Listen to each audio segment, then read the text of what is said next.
सबसे पहला फैसला है एटीएफ प्राइस स्टेबलाइजेशन फंड। हम सब जानते हैं कि वेस्ट एशिया क्राइसिस के कारण एक बड़ी समस्या उभरी है। एविएशन टर्बाइन फ्यूल एटीएफ, इसका प्राइस बहुत बढ़ गया। जो अगर हम देखें तो मार्च में 60 रुपए पर लीटर एटीएफ का प्राइस था, वो बढ़ के 142 रुपए हो गया मई 2026 में। अब इसका प्रभाव हमारे डोमेस्टिक पैसेंजर्स पे ना पड़े और आज एक मिडिल क्लास के लिए भी सवारी बहुत अच्छी है। फ्लाइट के माध्यम से बहुत मिडिल क्लास के लोग भी ट्रैवल करते हैं, उनके पॉकेट पे बहुत बड़ा बोझ ना पड़े, इसलिए सरकार ने एटीएफ प्राइसेस को कैप कर दिया था 75 रुपीज 60 पैसा पे डोमेस्टिक ऑपरेशंस के लिए। तो डोमेस्टिक ऑपरेशंस तो उससे स्टेबलाइज हुए, लेकिन साथ ही साथ जैसे जैसे क्राइसिस लंबा खिंचता गया तो जो ऑयल मार्केटिंग कंपनीज हैं उनके ऊपर इसका बड़ा नेगेटिव इम्पैक्ट पड़ रहा है। तो कैसे एक विन विन विन सॉल्यूशन निकले जिसमें win for the airlines, win for the OMC companies and win for the citizens, ये विन विन विन फार्मूला कैसे निकले उसके लिए बहुत बड़ा अटेम्प्ट किया गया। And lot of thinking, lot of consultation with the industry, consultation with the banking sectors, consultation with the OMCs. Finally, the solution which has come out is a ATF price stabilization fund. ATF price stabilization fund में basically एक self sustaining revolving fund बनाया गया है।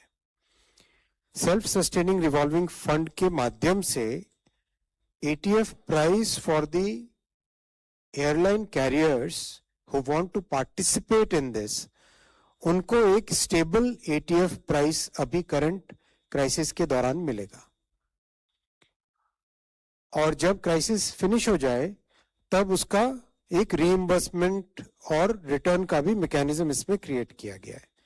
इसके सारे details आपको ministry of civil aviation की तरफ से प्रॉपर एक डिटेल्ड स्कीम की गाइडलाइंस शेयर की जाएगी।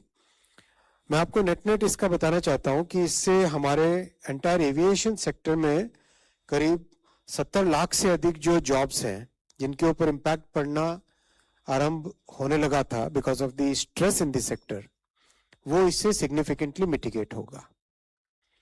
और जो एयरपोर्ट इंफ्रास्ट्रक्चर में, एविएशन सेक्टर में पिछले दशक में जो बड़ा चेंज आया है, एयरपोर्ट्स डबल हुए, एविएशन सेक्टर अपने आप में बहुत बड़ा एक ग्रोथ का माध्यम बना, देश के इतने कोने कोने में एविएशन की एक पहचान बनी, लोग पहुंचने लगे, टूरिज्म को बेनिफिट मिला, कॉमर्स को, बिजनेस एक्टिविटीज को, हेल्थ केयर को, स्टूडेंट्स को, सबको इसका बेनिफिट मिला।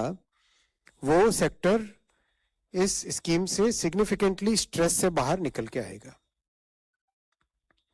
और जो पाकिस्तान एयर स्पेस क्लोजर के कारण हमारी जितनी भी इंटरनेशनल मतलब इंडियन कैरियर्स को जो इंटरनेशनल फ्लाइट के लिए घूम के जाना पड़ता था, वो इससे मिटिगेट हो जाएगा, इससे काफी कुछ हद तक मिटिगेट हो जाएगा।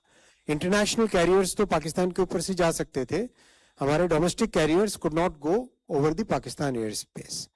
वो कनेक्टिविटी का जो इश्यू है वो भी इससे सॉल्व होगा।